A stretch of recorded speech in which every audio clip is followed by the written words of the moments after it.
በስመ አብ ወወልድ ወመንፈስ ቅዱስ አሐዱ አምላክ አሜን። በስመ አብ ወወልድ ወመንፈስ ቅዱስ አሐዱ አምላክ አሜን። በስመ አብ ወወልድ ወመንፈስ ቅዱስ አሐዱ አምላክ አሜን። ክቡር አባታችን መልአከ ሰላም መምህር ስዩም የዚህ ታላቅ እና አንጋፋ ደብር ዋና አስተዳዳሪ፣ ክቡራን አባቶቻችን ካህናት፣ አበው ሊቃውንት፣ አባቶች መነኮሳት፣ ወንድሞች ዲያቆናት፣ ሊቃውንተ ቤተ ክርስቲያን በየማዕረጋችሁ በዛሬው ዕለት በቅዱስ ቁርባን በስርዓተ ተክሊል ጋብቻችሁን የፈጸማችሁ ሙሽሮች፣ ከሩቅም ከቅርብም የተገኛችሁ የልዑል እግዚአብሔር ቤተሰቦች በወደደን ባከበረን በአምላካችን ፍጹም ሰላም እንደምን አደራችሁ? እንደምን አደራችሁ? እንደምን እስከዚህ ሰዓት ደረሳችሁ? በቸርነቱ በምሕረቱ በይቅርታው በእድሜያችን ላይ ይህችን ሰዓት ጨምሮ በፊቱ ያሳየነውን የእምነት ማነስ የምግባር ጉድለት ይቅር እያለ ለዚህ ያደረሰን የአባቶቻችን አምላክ ልዑል እግዚአብሔር ስሙ የተመሰገነ ይሁን። እንኳን አደረሳችሁ። አምላካችን ቅዱስ እግዚአብሔር ወርሃ ጥርን በሰላም አስፈጽሞ ወርሃ የካቲትን እንዳስጀመረን ዓመቱንም የሰላም የፍቅር የደስታ እንዲያደርግልን የእርሱ ቅዱስ ፈቃድ ይሁንልን። እንደ አምላካችን እንደ ልዑል እግዚአብሔር ቅዱስ ፈቃድ ከዚህ ሰዓት በኋላ ባለን የተወሰነች ደቂቃ ሕያውና ዘላለማዊ የሆነውን የአምላካችንን ቅዱስ ቃል እንሰማለን። ሁላችንም የምናደምጥበትን አይነ ልቡናችንን እንዲከፍትልን እዝናችንንም አምላካችን እንዲያዘጋጅልን የእርሱ ቅዱስ ፈቃድ ይሁንልን። የሐዋርያው የቅዱስ ዮሐንስ ወንጌል ምዕራፍ 4 ላይ ባለ በዛሬው ዕለት በቤተ ክርስቲያናችን በግጻዌ ከሚታዘዘው እና በስርዓተ ቅዳሴም ከተነበበው የወንጌል ቃል መነሻነት አድርገን የምንማማር ይሆናል። የትምህርታችንም ርዕስ የሚሆነው የሕይወት ውሃ ይሆናል። እስኪ የሕይወት ውሃ በሉ። እስኪ ድገሙት። ስላልበላችሁ አልፈርድባችሁም። እስኪ ድገሙት። አሁን አንድም ስላልበላችሁ ነው፣ አንድም ስላልቆረባችሁ ለማለት ነው። እስኪ የሕይወት ውሃ በሉ። በዚህ ቃል መነሻነት እንማራለን። አምላካችን በቸርነቱ እንዲያስተምረን የእርሱ ቅዱስ ፈቃድ ይሁንልን። ወርሃ የካቲት አባቶቻችን እንደሚናገሩት ቤተ ክርስቲያን ውስጥ ያሉ እያንዳንዱ ወራት ስያሜያቸውን የሚያገኙት በእያንዳንዱ ወቅታት ላይ በሀገርም እንዲሁም ደግሞ በቤተ ክርስቲያናችን ምስጢራት ውስጥ በሚፈጸሙ ክዋኔዎች ነው። የካቲት ከዛ በመነሳት ከተተ ከሚለው የግዕዝ ግስ ተነስቶ በዚህ ወቅት ላይ አጫጆች ወይንም ደግሞ ገበሬዎች መከርን ሰብስበው ወደ ጎተራቸው የሚሰበስቡበት ወቅት እንደሆነ በመነሳት አባቶቻችን ይህን ያለንበትን ወር የካቲት ብለው ይጠሩታል። ይህንን ወር መጀመሪያ ላይ ደግሞ በተለየ መልኩ የቅዱስ ዮሐንስ ወንጌል ምዕራፍ 4 ጌታችን መድኃኒታችን ኢየሱስ ክርስቶስ ከአንዲት ሳምራዊት ሴት ከሆነች ጋር የተነጋገረውን ንግግር በውስጡም ደግሞ ለደቀ መዛሙርቱ እነሆ መከር ደርሷል ብሎ የተናገረውን በምስጢር ስለሚያገናኝ በዚህ ወቅት ላይ ይህ ወንጌል እንዲነበብ ያዛሉ። ወደ ወንጌሉ ከመግባታችን በፊት አሁን ያለንበት ዘመን እንደምታውቁት ዘመነ አስተርዮ እየተባለ ይጠራል። ዘመነ አስተርዮ ከጌታችን ከኢየሱስ ክርስቶስ ልደት እስከ የአብይ ጾም ቅበላ ድረስ የሚቆይ ወቅት ነው። ሊቃውንቱ ግን ከታኅሳስ 29 እስከ የአብይ ጾም እስከሚገባበት ወቅት ብቻ ሳይሆን እስከ መጋቢት 3ም ድረስ ሊረዝም የሚችል ከ50 በላይ ቀናትም ያለው ወቅት ነው ይላሉ። በዚህ ወቅት ላይ ቅድስት ቤተ ክርስቲያናችን በተለየ መልኩ ስለ አምላክ መገለጥ፣ ስለ አምላክ ሰው መሆን አስቀድሞ በነቢያት ሲናገር የነበረው አምላካችን ልዑል እግዚአብሔር ተስፋ ነቢያትን ትንቢተ ነቢያትን ፈጽሞ ሰው ሆኖ ከኛ መካከል ስለመመላለሱ የምታስተምርበት ወቅት ነው። ጌታችን አምላካችን ልዑል እግዚአብሔር ሰው በሆነበት ሰውም ሆኖ ተመላልሶበታል በሚባልበት ከልደቱ ጀምሮ በእያንዳንዱ ባከበርናቸው ክብረ በዓላቶቻችን ላይ በዚህ በዘመነ አስተርዮ ማለት ነው ስለ እግዚአብሔር መገለጥ ወይም እኛ ከዚህ በፊት ትላንትና ስለማናውቀው እርሱ ግን እንድናውቀው ስላሳየን ትልቅ ምስጢር የምታስተምርበት የቤተ ክርስቲያናችን የትምህርት ወቅት ነው። እንዳልኳችሁ ዘመነ አስተርዮ ከልደት እንደመጀመሩ ስለመገለጥም ቤተ ክርስቲያን ማስተማር የምትጀምረው ስለ ጌታችን ስለ መድኃኒታችን ስለ ኢየሱስ ክርስቶስ ትልቁ መገለጥ ነው ተብሎ ስለሚጠራው ከልደት ነው። አምላካችን ልዑል እግዚአብሔር በመወለዱ ራሱን በሥጋ ይዳሰስ ዘንድ መግለጡን በተወለደበት ስፍራ ከብቶች በሚተኙበት ግርግም በሚሸተው ስፍራ ሳይጸየፍ በማደሩ በዛም ቦታ ላይ በመገኘቱ ልክ የከብቶቹን የጠረናቸውን ሽታ በሚመስል አምሳል የኛም የኃጢአታችንን ሽታ ሳይጸየፍ ከኛ መካከል ለመመላለሱ ትልቅ መገለጥ ነው ብላ ከብዙ በጥቂቱ ስለ ክርስቶስ ልደት መገለጥ ትናገራለች። በጥምቀቱም አምላካችን ልዑል እግዚአብሔር አንድነቱን ሶስትነቱን መግለጡን የዕዳ ደብዳቤያችንን ማጥፋቱንም ታስተምራለች። ከዛ ቀጥሎ ቤተክርስቲያን በዘመነ አስተርእዮ ከክርስቶስ ልደትና ከክርስቶስ ጥምቀት በኋላ የክርስቶስን መገለጥ የምታስተምረው በጌታችን በኢየሱስ ክርስቶስ ትምህርት በምኑ አልኳችሁ? እስኪ በትምህርት በሉ። አዎ አምላካችን ልዑል እግዚአብሔር አስቀድሞ በነቢያት እያደረ ቃሉን ሲያስነግር ሲያስተምር የምናውቀው እርሱ ደግሞ ሰው ሆኖ ራሱ ሲያስተምር እርሱ ራሱ ሰው ሆኖ ደግሞ ነቢያትን ያናገረው አምላክ ሲናገርም ጭምር ያየነው ማየት ትልቅ መገለጥ ነው ብላ ቤተክርስቲያን ታስተምራለች። ክርስቶስ እንግዲህ ወንጌል ላይ እንደምናነበው በጣም ብዙ ቦታዎች ላይ ሲያስተምር ሲመክር ሰዎችን ወደ እርሱ መቅረብ እንዲችሉ ቃሉን ሲያስተላልፍ እናገኘዋለን። ምናልባትም ጌታችን ኢየሱስ ክርስቶስ ቦታ የማይመርጥ መምህር ነው ተብሎ ቢነገር ራሱ የሚመጥነው አገላለጽ ነው። ሰርግ ቤትም ያስተምራል፣ ለቅሶ ቤትም ያስተምራል። እንዲህ እንደተሰበሰብን ብዙ በሆንባቸውም ስፍራዎችም ቃሉን አሰምቶ ይናገራል። ሰዎች ታተውባቸው ነገር ግን አንድ ነፍስ በተገኘበትም ቦታ እግዚአብሔር ያስተምራል። ክርስቶስ ለአንዲት ነፍስ የከፈላትን ዋጋ ስለሆነ በዚህ በዘመነ አስተርእዮ የሚነገረው ራሱ እግዚአብሔር ለአዳም ሲል ሰው መሆኑ ሳያንሰው ከዛም ደግሞ ከፍ ብሎ ለእያንዳንዱ ሰው ራሱን ዝቅ እያደረገ ሲያስተምርም እናየዋለን። የሳምራዊቷ ሴት የዛ ታሪክ መገለጫ ነው። የዮሐንስ ወንጌል ምዕራፍ 3 ጌታችን ኢየሱስ ክርስቶስ የአይሁድ መምህር ከሆነው ከኒቆዲሞስ ጋር ስለ ዳግም መወለድ ስለ ጥምቀት ካስተማረው በኋላ ቀጣዩ ታሪክ የሚናገረው ያቺ ሳምራዊት ተብላ ስለምትጠራው ስለ አንዲት ሴት ክርስቶስ በሰማሪያ ሊያልፍ ግድ እንደሆነበት ነው። ሰማሪያ ተብላ የምትጠራው በአይሁድ ወይንም ደግሞ በኢየሩሳሌም ግዛት ውስጥ በመካከለኛው ስፍራ ላይ የምትገኝ ናት። የቀድሞዋ ኢየሩሳሌም ተብላ የምትጠራው ለሶስት ነው የምትከፈለው። የላይኛው ክፍል የገሊላ ክፍል ተብሎ ይጠራል። ድሆች የነበሩበት ብዙም ያልተማሩ ከእጅ ወደ አፍ ኑሮ የሚኖሩበት ቦታ ላይ የነበረ ነው። ይህ ስፍራ እንደምታውቁት ክርስቶስ እናቱ ቅድስት ንጽሕት ድንግል ማርያም የብስራቱን ዜና የሰማችበት እሱም ደግሞ እስከሚጠመቅበት ጊዜ አንስቶ ከስደት ከተመለሰ በኋላ የኖረው በገሊላ አውራጃዎችን መሃል ላይ ያለው ክፍል ደግሞ ይህ የዛሬው ታሪክ የተፈጸመበት ሰማሪያ ተብሎ ይጠራል። ሶስተኛው ከታች ያለው ቤተ መቅደሱ የሚገኝበት አይሁድ ፈሪሳውያን ሌሎችም ሹማምንቶችም ጭምር የሚቀመጡበት መናገሻ ከተማ ደግሞ ይሁዳ ተብሎ ይጠራል። ሰማሪያ ጌታችን መድኃኒታችን ኢየሱስ ክርስቶስ ሊያልፍ ግድ የሆነበት ስፍራ ነው ብሎ ነው የቅዱስ ዮሐንስ ወንጌል ምዕራፍ 4 ቁጥር 2 የሚጀምረው። ክርስቶስ አምላካችን በዚህች ቦታ ላይ ከዚህ በፊትም ያስተምር ነበረ፣ አስተምሮም ነበረ። ዛሬ ግን ከትላንትና ካስተማረባቸው ጊዜያቶች በተለየ መልኩ ለአንዲት ነፍስ ሲል ሊያልፍ ግድ ሆነበት።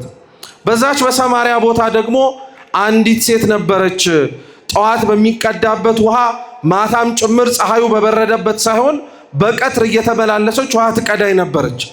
ያቺ ሴት ከሰዎች ዘንድ ኀፍረትን ተላብሳ ብዙ ሰዎችን ወይንም ደግሞ ብዙ ባሎች ኖሯት ከባሎቿ ጋር ሕይወቷን መቀጠል እንዳትችል ባሎቿ እየሞቱባት በጣም ብዙ ሰዎች የባሎቿ መሞት የእሷ ምክንያት እስኪመስላቸው ድረስ ከማህበረሰቡ አግለዋት ነበር። መገለሏን ሊያጠይቅ ነው ይላል ወንጌላችን። ጠዋት በሚቀዳበትና ማታም ጭምር ፀሐይ በበረደበት ሳይሆን ያቺ ሴት 6 ሰዓት በሆነበት ቦታ ላይ እየሄደች ውሃ ትቀዳ ነበር እና ክርስቶስ ያቺን ሴት ውሃ ትቀዳበት በነበረበትና 6 ሰዓት ሆኖ ውሃን ለመፈለግ በምትመጣበት ስፍራ በያዕቆብ ጉድጓድ ውስጥ ተገናኛት።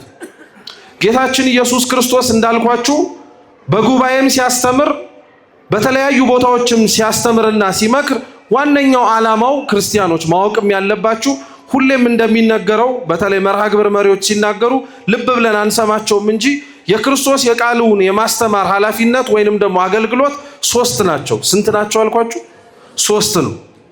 መርሃ ግብር መሪ ለመምህሩ ሲያስተምር ወይንም ደግሞ መምህሩም ለኛን ሲያስተምረን ብሎ ይናገራል። በእግዚአብሔር ቃል እንድንማር፣ እንድንመከር፣ እንድንገሰጽ ይናገረናል። እስኪ መማር በሉ። መማር ማለት ያላወቅነውን ማወቅ ማለት ነው። እግዚአብሔር ያስተምር የነበረው አንደኛው ዓላማው የማናውቀውን እንድናውቅ፣ ያላየነውን እንድናይ፣ ያልሰማነውን እንድንሰማ ነው። አንዱ መገለጥ የሚባለው እርሱ ነውና፣ ሁለተኛው እግዚአብሔር ቃሉን የሚያስተምረው ደግሞ ለመምከር ነው። እስኪ ለመምከር በሉ። ለመምከር ደግሞ ማለት ሰው ቢያጠፋ ቢበድል ቃሉን ሰምቶ መመለስና መስተካከል እንዲችል ለማድረግ ነው። ሶስተኛው ክርስቶስ ያስተምር የነበረው ደግሞ ለተግሳጽ ነው። እስኪ ለተግሳጽ በሉ። ለተግሳጽ ደግሞ ከምክር ከፍ ይላል። ሰው ተመክሮ የማይሰማ ከሆነ ተነግሮት የሚመጣበትን ነገር ከመሆኑ በፊት ራሱን ማስተካከል የማይችል ከሆነ እግዚአብሔር ይገስጻል። ልክ አሁን ይህንን ሰንበት ከማየታችን በፊት የመጀመሪያዎቹን የዚህን ሳምንት 3 ቀናት የምታስታውሱት ነው። የነነዌን ጾም ጾመን ነበር አይደለም? እግዚአብሔር በአማቴ ልጅ በዮናስ ላይ አድሮ ለነነዌ ሕዝቦች የተናገረው ነገር ቢኖር ተግሳጽ ነው። እርሱም ምንድነው? ከ3 ቀን በኋላ ትጠፋላችሁ። ሰው ተመክሮ የማይሰማ ከሆነ ሰው ከእግዚአብሔር ጋር መገናኘት እንዳለበት መንገዱን ማስተካከል እንዳለበት ተመክሮ ወደ እግዚአብሔር መንገድ የማይመለስ ከሆነ እግዚአብሔር ሕዝቡን ይመልስ ዘንድ ቃሉን ተናግሮ በፍቅር እንደሚያስተምረው በዛው አንጻር ቃሉን ተናግሮ ፈርተውት እንዲመለሱ ማድረግ ይችላል። የነነዌ ሰዎች እግዚአብሔርን ወደውት አልነበረም የተመለሱት፣ ፈርተውት ነው የተመለሱት። ከሚመጣባቸው መዓት ከታዘዘባቸው መቅሰፍት የሰሙትና ያደመጡት የእግዚአብሔር ቃል እንዲገሰጹ ምክንያት ስለሆናቸው ዛሬም እዚህ ቅድስት ቤተክርስቲያን ቅጥር ግቢ ውስጥ ያለን ሰዎች ዓላማችን ቃል እግዚአብሔር ስንሰማ እነዚህ 3ቱ ናቸው። እንማራለን፣ ያላወቅነውን እናውቃለን፣ እንመከራለን፣ ከተጣመምንበትና ከሳትንበት መንገድ እንመለሳለን። ሶስተኛ ደግሞ ተመክረን የማንሰማ ከሆነ ስለሚመጣብንና ሊሆንብን ስለተቃጣብን መቅሰፍት እንዳይደርስብን ብለን በእግዚአብሔር ቃል እንገሰጻለን። ይህን እግዚአብሔር መስማትን፣ መማርን፣ መመከርን እንድንችል ልቡናችንን ይክፈትልን። ሳምራዊቷን ሴት ይህን ያደረገላት ክርስቶስ ውሃ ትቀዳበት ከነበረበት ከዛ ጉድጓድ ላይ ተጠጋና ደቀ መዛሙርቱ ይበሉ ዘንድ የሚያስፈልጋቸውን ወደ ገበያ ሲሄዱ ክርስቶስ ወደ እርሷ ሄደና ውሃ ስጭኝ አላት። ምን ስጭኝ? ውሃ ስጭኝ አላት። ውሃ ስጭኝ ብሎ መጠየቁ ተገቢ ነው። በነገራችን ላይ አምላካችን ፍጹም ሰው እንደመሆኑ ከኃጢአት በቀር እኛ የሆነውን ነገር በሙሉ ሆኖልናልና፣ ስለዚህ መራቡን ተራበ ብለን እንደምናወራው ተጠማ ብለን መናገራችንም ግድ ነው። ፍጹም ሰው ነዋ፣ ፍጹም አምላክ እንደሆነ ሁሉ።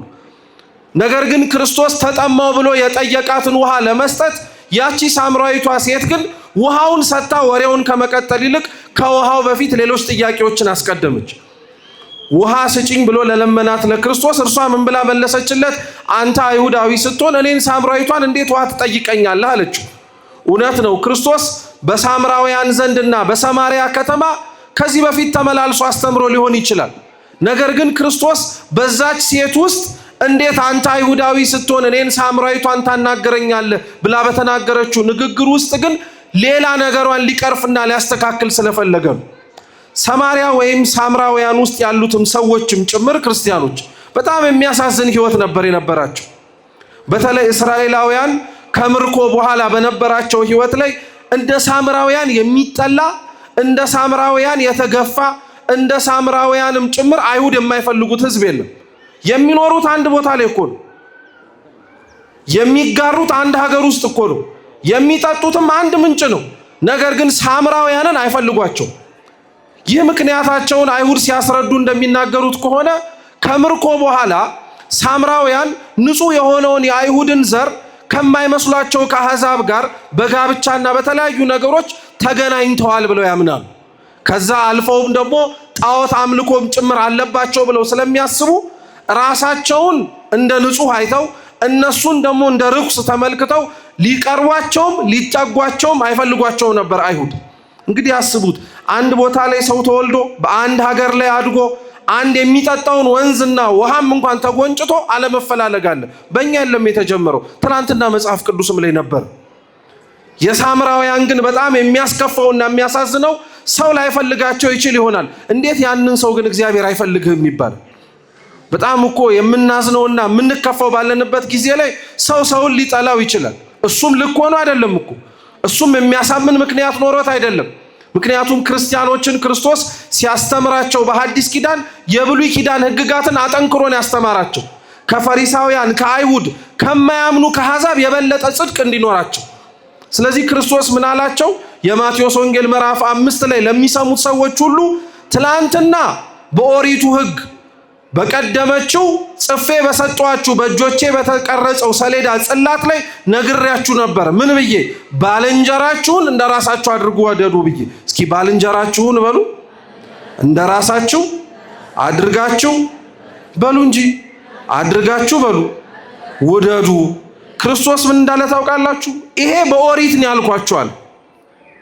ይሄ በኦሪት በቀደመው ሰው ከመሆኔ በፊት የምታውቁትን ነገር ሕግ ቢኖር ይሄ ነው፣ ባልንጀራችሁን እንደማን አድርጋችሁ እንድትወዱ።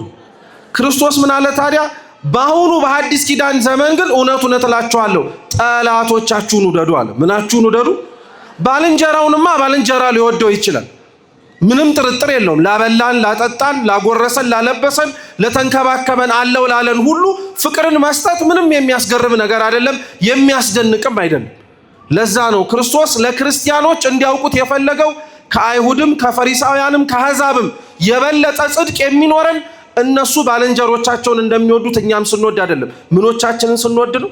ጠላቶቻችንን ስንወድ ነው አለ። ይሄንን ሕግ ይሰማ የነበረው ሕዝብ ግን አያከብረውም ነበር። ይሄንን ሕግ የተሰበከለት ሰው ግን አይጠብቀውም ነበር። ዛሬም ክርስቲያኖች ልብ ብላችሁ ስሙኝ። እግዚአብሔር ያላወቅነውን አሳውቆን ያልሰማነውን አሰምቶን አሁንም ድረስ አዲስ ነገር የምንፈልግ ሰዎች አለን። መች ተነግሮንና አድምጠን ያለውን ህይወት ኖር ነውና፣ መች ተሰብኮልን እንድንኖረው የታዘዝነውን ኖረው ነው አዲስ ደግሞ ልንኖረው የምንችለውን ህይወት የምንጠብቅ። እውነት ይህ ነገራችን ክርስቲያኖች በጣም መታረም አለበት። ወንጌልን ኖረን እንደጨረስን አድምጠን እንዳጠናቀቅን የታዘዝነውን ፈጽመንም ጭራሽ እንዳገባደድን እኮ ነው የምንመላለሰው። በጣም የምናሳዝን ሰዎች ነን። ስለዚህ ጌታችን ኢየሱስ ክርስቶስ ለዛች ለሳምራዊቷ ሴት መገፋቷን እንደ ሀገርም እንደ ቦታም እንዳሉበትም ስፍራም የተናቁትን ሰዎች ሊፈልግ የመጣ አምላክ መሆኑን በንግግር ሳይሆን በተግባር ሊያሳያቸው ፈለገ። በንግግር እውነት ነው፣ ጠላቶቻችሁን ውደዱ ብሏቸው ነበር።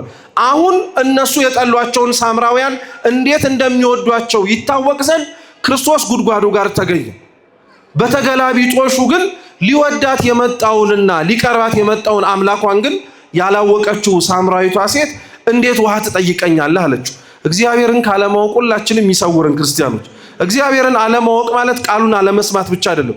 የተሰማውንም ቃል ሊኖረው የማይሞክር ሰው እግዚአብሔርን አያውቀውም። ብዙዎቻችን እውነት ለመናገር እግዚአብሔርን የምናውቀው በእውቀታችን ነው። እግዚአብሔርን የምናውቀው በምናነባቸው መጽሐፍት ነው።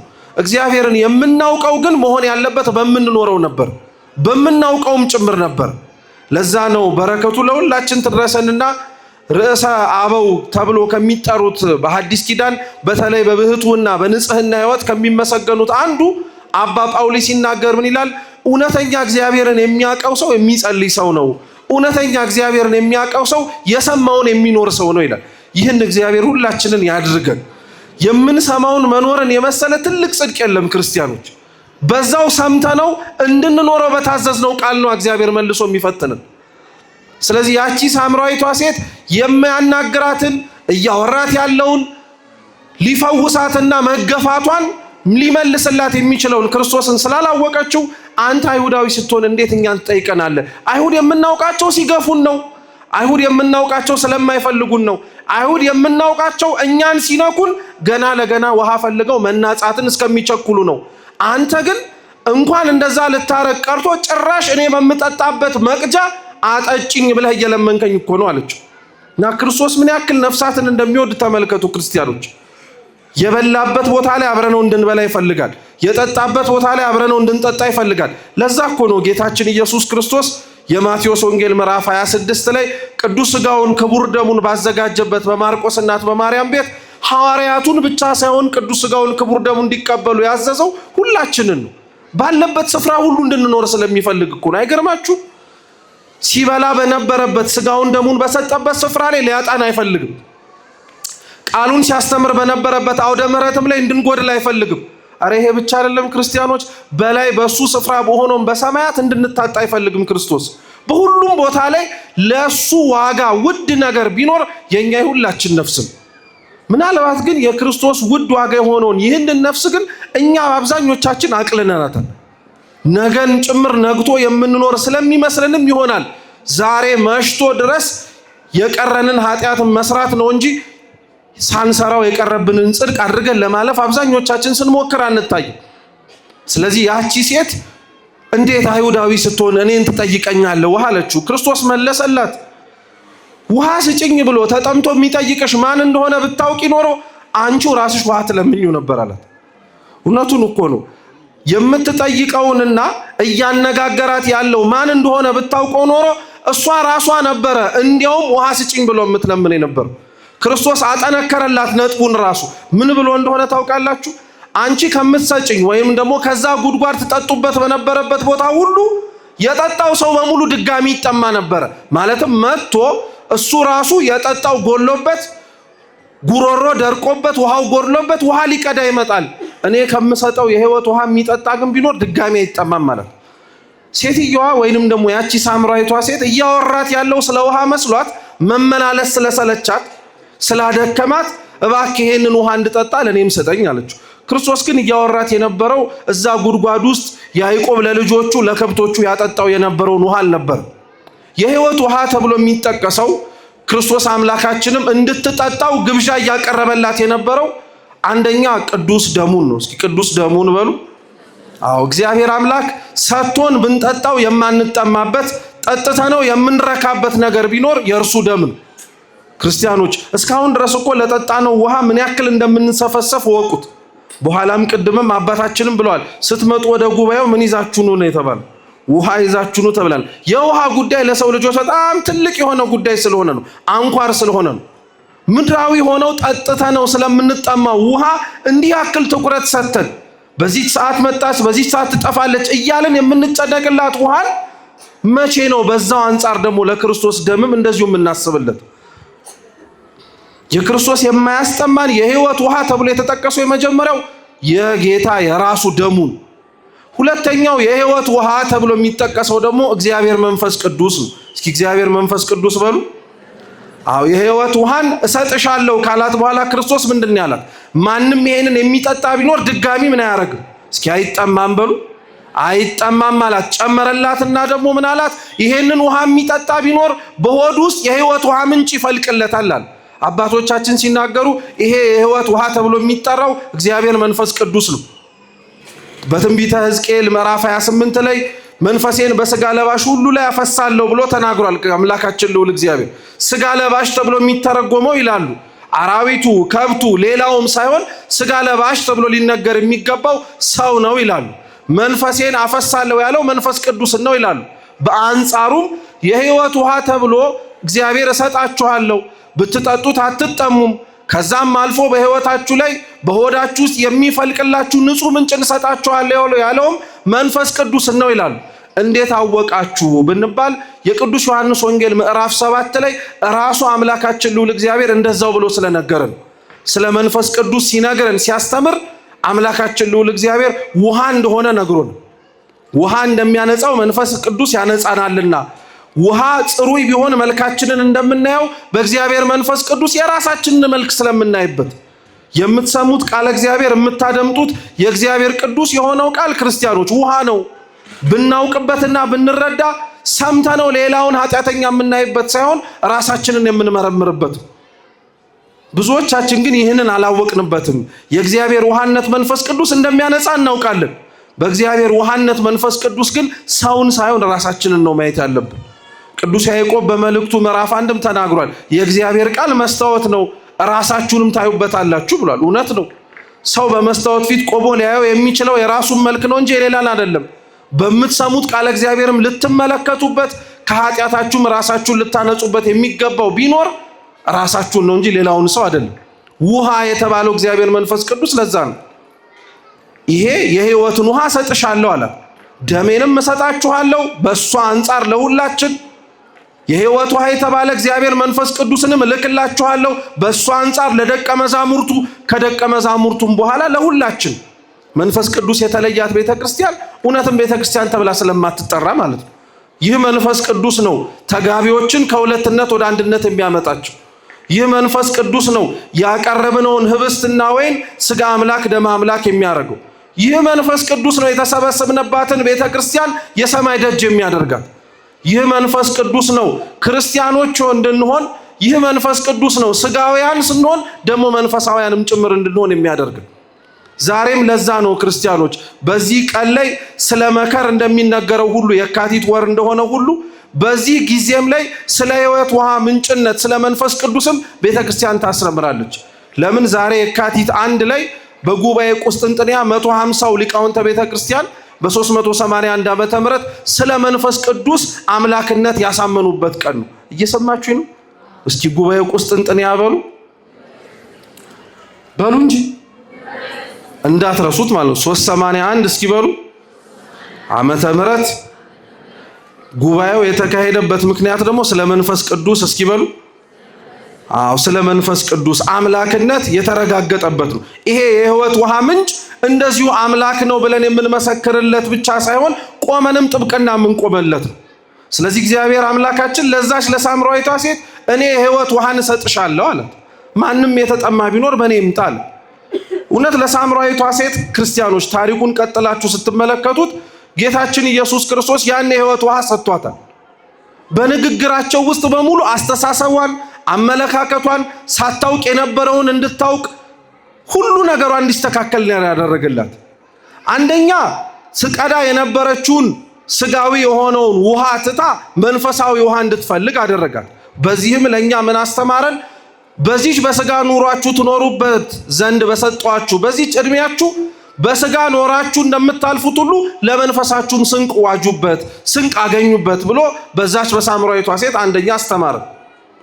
ሁለተኛ ሳምራዊቷን ሴት ስለ ውሃው ካነጋገራት በኋላ ስለ ሥርዓተ አምልኮ ነው ማውራት የጀመሩት። ሳምራዊቷ ሴት አባቶቻችን እነ ያዕቆብ ከዚህ በፊት በዚህ ቦታዎች ላይ ድንኳኖች ተክለው እየሰገዱ እግዚአብሔርን ያመልኩ ነበረ። እናንተ ግን ስታስተምሩ መሰገድ ያለበት እግዚአብሔር መመለክ ያለበት በይሁዳ ነው ብላችሁ ትናገራላችሁ ብላ ነገረችው። ክርስቶስ በአንጻሩ ደግሞ አሁንም መለሰላት። የማታውቀውን ብቻ ሳይሆን ገና ሐዋርያት ራሱ ያልሰሙትን ነገር ነገራት። ምን አላት? እውነት እልሻለሁ አባቶቻችሁ በዚህ ሰግደዋል፣ እነሱም በይሁዳ ስገዱ ብለው ይሆናል። ነገር ግን በዚህም በይሁዳም የማትሰግዱበት ጊዜ ይመጣል አላት። አባቶቻችን ሲያስተምሩ ይሄ ትንቢት ነው ይላሉ። ጌታችን መድኃኒታችን ኢየሱስ ክርስቶስ የሚመለከው በይሁዳና እንዲሁ ደግሞ ይመለክበት በነበረው በኢየሩሳሌም ብቻ ሳይሆን በዚህ ቦታ ሳይሆን በሌላም ቦታ እንደሚመለክ አስቀድሞ ነገራት። የማታውቀውን ዕውቀት ነገራት። ቀጠለላት። አሁን ባሎችሽን ጠርተሽ ነይ አላት። እንዳልኳችሁ ያቺ ሴት በቀትር እየሄደች ትቀዳ የነበረበት አንደኛው ምክንያት ከዚህ በፊት አግብታ የነበረቻቸው ባሎቿ በሙሉ ከእርሷ ጋር ሲመጡ ወይንም ደግሞ ወደ ጫጉላ ሲገቡ ይሞቱ ነበር። ጭኗ ላይ የነበረው እርኩስ መንፈስ ባሎቿ ሊገናኟት ሲመጡ እየገደለባት እና ሰው ሁሉ ያቺ ሴት መታመሟንና ለጤናዋም ጭምር እንዳልሆነች ከማወቅና ከማጽናናት ይልቅ በአንጻሩ እንዲያውም ተገልብጦ ያቺን ሴት እንደ እርኩስ መንፈስ ይቆጥራት ነበር። ሰው ብታገባ ሰው ሕይወት ቢኖራት ጭራሽ የተበላሸች እንደሆነች። ስለዚህ ጌታችን ኢየሱስ ክርስቶስ ባልሽን ጠርተሽ ነይ አላት። ባል የለኝም አለችው። እውነቷን እኮ ነው። እውነቷን ነው። ባል ያልነበራትም። በእርግጥ ቅዱስ ዮሐንስ አፈወርቅ ሲናገር ያላገባችው ሌላ ሰው ነበራት ይላል። ገና እጮኛዋ ማለት ነው። እየሰማችሁ ነው። ስላላገባችሁ ምን የለኝም አለችው፣ ባል የለኝም አለችው። እና እግዚአብሔር በንግግር ውስጥ ምን እየፈለገ እንደሆነ ታውቃላችሁ? ወይም ያቺን ሴት እንደዚህ የሚያስወራት እንድታወራው እንድታናገረው የሚፈልገው ለምን እንደሆነ ገብቷችኋል?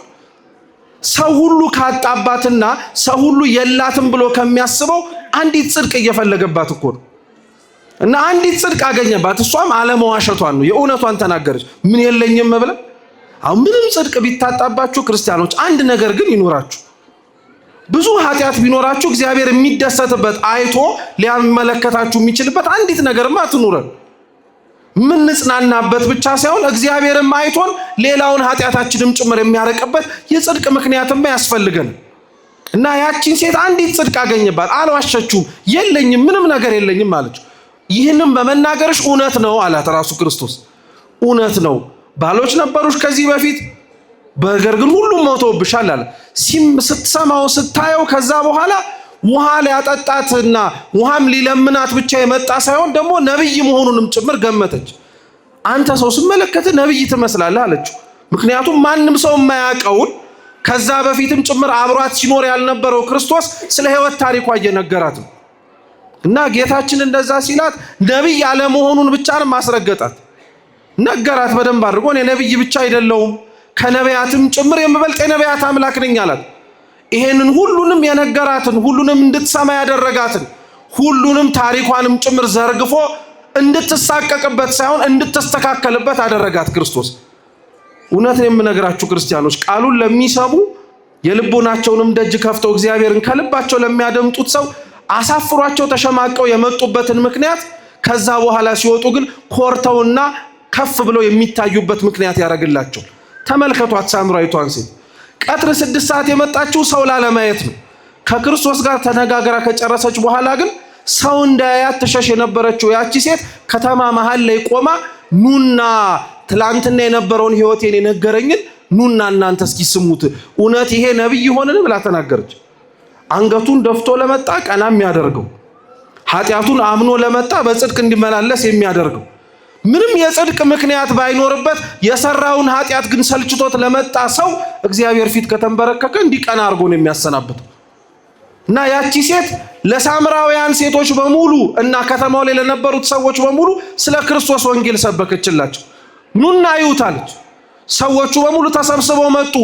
አብሯቸው 2 ቀን ድረስ አደረላቸው። ነገር ግን ልክ ተምረው አውቀው ይሰሙት የነበረው እግዚአብሔር እውነትም ክርስቶስ እንደሆነ ከተመለከቱ በኋላ ግን ምናልባት ተደርሷ ዞረው ይህንን ክርስቶስን ያመንነው አንቺ ስለሰበክሽና ስላስተማርሽን ሳይሆን እኛው ራሳችን ፈልገን አግኝተነው አውቀነውም ነው አላት። እየሰማችሁ ነው። በተለያየ ምክንያት ሰው ወደ ቤተክርስቲያን ሊቀርብ ይችላል ይገባልም ጭምር። የቅዱስ ማቴዎስ ወንጌል ምዕራፍ 5 ክርስቶስ በተራራው ስብከት ላይ ቆሞ ሲያስተምር ቃሉን ለመስማት ይመጡ የነበሩት ሰዎች በምን ምክንያት እንደሚመጡ ይናገር ነበር። አንዳንዶች ቃሉ ይነገርበት የነበረበት ስፍራ ይገኙ የነበረው ምግብና መጠጥ ፈልገው ነበር፣ እርቧቸው ጠምቷቸው ማለት ነው።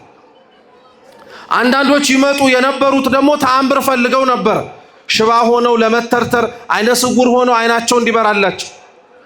ሌሎች ይገኙና ይመጡ የነበሩት እርሱ የሚያስተምርበት ቦታ ላይ ዕውቀት ለማግኘት ነበር፣ ለመማር ነበር፣ ተምረውም ጭምር ለመጽናት እዛው እስከ መጨረሻው ለመከተል። ሌሎች ደግሞ እሱ ያስተምርበት የነበረበት ስፍራ ላይ ይገኙ ይመጡ የነበሩት ደግሞ ውበት ደምግባቱን ለማየት ነበር። በተጨማሪ ደግሞ ሌሎች ይመጡ የነበሩት ደግሞ ለክስ ለወቀሳ ነበር፣ ከንግግሩ ምን ስህተት እናገኝበታለን ብሎ። ዛሬም በነገራችን ላይ ልክ እንደ ሳምራዊቷ ሴት እያንዳንዱ ነፍስ ቤተክርስቲያን ውስጥ የሚመጣው በዚህ ምክንያት። ከኛ መካከል ዛሬ አንዳንዶቻችን የመጣ ነው ምግብና መጠጥ ፈልገን ነው፣ እርቦን ጠምቶን። ዛሬ እኮ ከናንተ እጅ ለመቀበል ብለው በየደጁ የወደቁት የኔቢጤዎች እኮ የመጡበት ምክንያት ይህ ነው። እናንተ በመስጠት እነሱን በመቀበል መጽደቅን ይችሉ ዘንድ።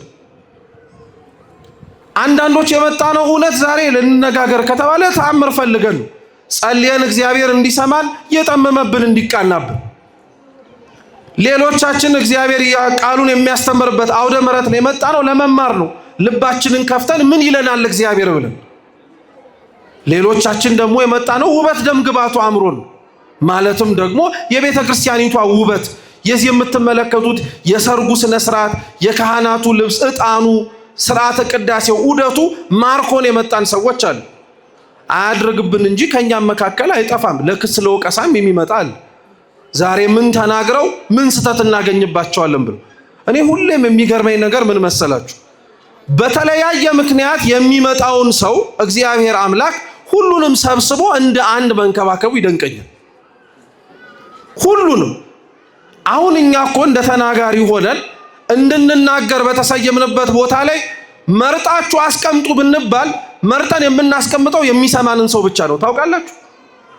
ምክንያቱም ሲነገር ሊያደምጥ የማይችለውን ሰው ለምን ቁጭ ብለንስ እንድንናገር እንገደዳለን? እነሱስ ለምን ተቀምጠው ይሰማሉ ብለን የምናስበው። እግዚአብሔር ግን ተመልከቱ፣ የመጡበት ምክንያት የተለያየ ይሁን እንጂ የመጡበት ምክንያት ሁሉም ልዩ ሆኖ ለእርሱ አይስማማ እንጂ እግዚአብሔር አምላክ ዋናው መምጣታቸውን ነው የፈለገው። ከዛ በኋላ አስተካክሎ እንደሚያሰናብታቸው ያውቀዋል። ምግብ ለመብላት ስጋዊ የሆነውን ጥጋብ ለማግኘት ብሎ የመጣውን በቅዱስ ስጋው በክቡር ደሙ አክብሮ የሸኘው ተርቦ እኮ ነው እሱ የመጣው። እግዚአብሔር ግን ረሃቡን የነፍስ አድርጎለት ጥጋቡንም ለስጋም ለነፍስ አድርጎ ይሸኘዋል። እግዚአብሔር ሁላችን ይህን ያድርግልን። ተአምር ፈልጎ የመጣውን ሰው እግዚአብሔር አሁንም ማስተካክሎ ያወጣዋል። እሱ በስጋው ተአምር ምልክት ፈልጎ ነው። እግዚአብሔር ግን ስጋውን ሲፈውስ ነፍሱንም አቃንቶለት ያሰናብቷል። እውነት እኮ ነው። ክርስቶስ የሚገርማችሁ በሐዲስ ኪዳን ላይ የፈጸማቸው አብዛኞቹ ተአምራት ለነፍስ ነጸብራቅ ናቸው።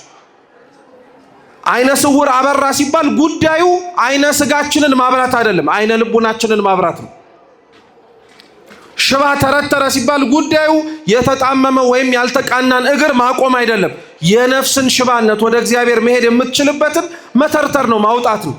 ለዛ እኮ ነው ታስታውሳላችሁ በ9 ሰዓቱ የጸሎት ጊዜ ላይ ጴጥሮስና ዮሐንስ ወደ ቤተ መቅደስ ሲሄዱ አንድ ሽባ የነበረ ሰውዬ ከቤተ መቅደሱ በር ላይ ሆኖ ምጽዋትን ይለምን ነበር እና ጌቶቼ እባካችሁ አትለፉኝ፣ ምጽዋትን ስጡኝ፣ እባካችሁ ተለመኑኝ ብሎ ለመነ። ሐዋርያት እንደምታውቁት ብርን ወርቅን ይዘው እንዲሄዱ ማንም አልፈቀደላቸው እና ቅዱስ ጴጥሮስ ምን ብሎ መለሰለት? እንሰጥ ዘንድ ብርና ወርቅ የለንም አለ። ነገር ግን በናዝሬቱ በኢየሱስ ክርስቶስ ስም ተነስተ ተመላለስ አሉት። ወዲያውኑ ያ ሽባ የሆነ ሰውዬ ተተረተረ። መተርተሩን አይደለም እንድታቁልኝ የምፈልገው፣ ከተተረተረ በኋላ እየሮጠ ወዴት ነው ሄደ? ወደ ቤተ መቅደስ ነው የገባ። እየሰማችሁ ነው ክርስቲያኖች? ስለዚህ የእግዚአብሔር የተአምራቶቹ ነጸብራቆች የሰውን የሥጋ ፈውስ መስጠት ብቻ አይደለም፣ ፍጻሜው ለነፍሳችንም ጭምር ድህነትን ማስገኘት ነው። ስለዚህ ዛሬ ከኛ መካከል ተአምር ፈልጎ በስጋው የመጣ ይሆናል። እግዚአብሔር በነፍሱ ተአምር ሳርጎለት ይመልሰዋል አስተካክሎት፣ ልክ እንደ ሳምራዊቷ ሴት። ከኛ መካከል ዛሬ በእርግጠኝነት ስለ ቤተ ክርስቲያን ውበት ማማር ብሎ የመጣ ሊሆን ይችላል። ውበቷን ብሎ የመጣውን ዕውቀቷን ብሎ እንዲቀር ያደርገዋል። ለክስ ለወቀሳ ብሎ የመጣ ሊሆን ይችላል። ምን አለፋችሁ ክርስቶስን ሊከሱት ሊወቅሱት የመጡት ሰዎች እኮ ወደውት ሳይዙት የተመለሱ እኮ አሉ። አይሁድ ፈሪሳውያን በሚያስተምርባቸው በምኩራቦች ውስጥ አሽከሮቻቸውን፣ ሎሌዎቻቸውን፣ ወታደሮቻቸውን ይልኩ ነበር። አንቃችሁ ይዛችሁ አምጡልን በገመድ ብለው። እነሱ ሊይዙትና አስረው ሊያመጡት የነበረው ክርስቶስ ሲያስተምር ሲሰሙት ግን ከዚህ ሰውዬ ከትላንትናም በፊት እንዲህ የሚያስተምር ሰምተን አናውቅም፣ እንዴት ያለ የሚደንቅ ትምህርት ነው ብለው በነፍስ አስተካክሎ ይመልሳቸዋል። እግዚአብሔር እውነት ነው የምላችሁ ክርስቲያኖች፣ የሳምራዊቷን ሴት ታሪክ ዛሬ የካቲት 1 ላይ በዚህ በታዘዘው ግጻዌ ላይ አባቶቻችንም እንዲነበብ በስርዓት ያዘዙልን። በሀገር አንመስላት ይሆናል፣ በትውልድም ከሷ ጋር ላንቀራረብ እንችላለን። የእያንዳንዳችን ነፍስ ግን የተጠማችው የክርስቶስን እውነት፣ የክርስቶስን ደም እውነት ደግሞ ከጌታችን ከኢየሱስ ክርስቶስም ጭምር የሚላክልንን የመንፈስ ቅዱስን ጸጋ ስለሆነ ነው። ሁላችንም የተራቆትንበት ማለት ነው። ተሰጥቶን ያልተጠቀምንበት ትልቁ ሀብታችን የጌታ ስጋና ደም ነው። ዘወትር የምንለመንበት፣ ዘወትር ደጅ እየተንኳኳ እባካችሁ ቀረቡበት የምንባል። እንደው በአንጻሩ እኮ እኛ ነበር መለመን የነበረብን ታውቃላችሁ። ግን እግዚአብሔር አልነበረም እኛን እኮ ብሉኝ ጠጡኝ ብሎ መለመን የነበረበት። እኛ ነበር እንብላህ እንጠጣህ ማለት የነበረብን። ግን ምን ዋጋ አለው? ተገላቢጦሽ ሆኖ እሱ ለማኝ ሆነ። በአንጻሩ እኛ ነበርን የእግዚአብሔርን ጸጋ መንፈስ ቅዱስ መለመን የነበረብን፣ ኃጢአታችንን ማመን እንድንችል፣ ነውራችንን ዝቅ ብለን መመልከት እንድንችል፣ ከሰው ይልቅ ራሳችንን እንድንመለከት፣ የከፋብን የጠመመብን ነገርን በሙሉ እንዲቀናልን እንደምንማጸነው ሁሉ ከእግዚአብሔር ጋር መጣበቅን መለመን የነበረብን እኛ ነን። በተገላቢጦሹ ግን ጸጋውን ልስጣችሁ ብሎ የሚለምነው አሁንም እግዚአብሔር ተመሳሳይ ነው አሁን። ስለዚህ እንደ ሳምራዊቷ ሴት እውነት ክርስቲያኖች ተጠምተን የተሰበሰብንበት ተገኝተንም እግዚአብሔር ቤት ሁሌም ስንመጣ ለእግዚአብሔር እውነቴን እንምላችሁ በዋነኝነት መለመንና መማጸን ራሱ ያለብን ልክ እንደ ሳምራዊቷ ሴት ጌታ ሆይ ተጠምቻለሁና የሕይወት ውሃ ስጠኝ ነው ማለት ያለብን። እንደ ተጠማን ክርስቶስ ማወቅ አለበት፣ መናገርም ጭምር አለብን። ደሙን ተጠምተናል፣ ከጸጋው ርቀናል፣ ከእግዚአብሔር ጋር ሊያገናኘን ከሚችሉት ነገሮች በሙሉ ክርስቲያኖች እውነቴን እንምላችሁ ሸሽተናል።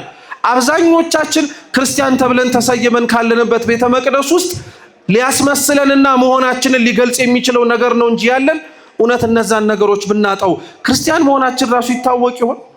በዘመነ ሰማዕታት ጭካኔ በበዛበት ዘመን ላይ ዛሬ እንደምናደርገው ነጠላ ማጣፋት፣ ዛሬ አንገታችን ላይ እንደምናስረው የአንገት ማህተብ ማድረግን ያልታደልንበት ዘመን ነበር። ግን የሚገርማችሁ ከአንገታቸው ላይ ማህተብ ቢታጣ ከትከሻቸው ላይም ጭምር ነጠላ ቢጎል ክርስቲያን መሆናቸው ግን ይታወቅ ነበር። በምን አትሉኝ? በኑሯቸው። ዛሬ አሁን እውነት ያረግነው ነጠላ ቢወልቅና አንገታችን ላይ ማህተቡ ቢያይኖር ኖሮ አያርግብን እንጂ እኛን አይቶ የክርስቶስ ልጆች ናቸው ብሎ የሚያየን ሰው አለ? እኛን አይቶ ተመልክቶ እግዚአብሔርን የሚመለከት ሰው አለ በእኛ በኩል? እውነቴን ነው የምላችሁ ክርስቲያኖች፣ እውነትም የተጠማ ነው ስጋዊ የሆነውን ጠጥተ ነው የምንጠማበትን መልሰን ከእግዚአብሔር እግር ስር ሁሌም እየኳተንን የምንለምነው እኛ ምድራዊ የሆነውን ነገር። ተው፣ አንሸወድ፣ አንታለን። የህይወት ውሃ ምንጭ ጋር ሆናችሁ የሚያልፍ ውሃ ትለምናላችሁ። የማያስጠማው ክርስቶስ ጋር ሆናችሁ አግኝታችሁ ይዛችሁት ወደ ዘላለም ህይወት ልታሻገሩት የማትችሉትን ሀብት ንብረት ብቻ ትለምናላችሁ። ከእግዚአብሔር ዘንድ እኮ ሰው ተጠግቶ መለመን መማጸን ቢችል ቢያደርግልን መሆን የነበረበት ጌታዬ ሆይ ሁሉም ይቅርብኝና አንተ ብቻ አብረኸኙን ነበር ማለት የነበረብን። ያ ባይሆንልን እንኳን ለነፍሳችን አስቀድመን መለመን መቻል አለብን። ሳምራዊቷን ሴት ታሪኳን የለወጠላት የህይወትን ውሃ የሰጣት እግዚአብሔር ለሁላችን የህይወት ውሃን ይስጥል። የሰማነውን በልቦናችን ሰሌዳ ይጻፍልን።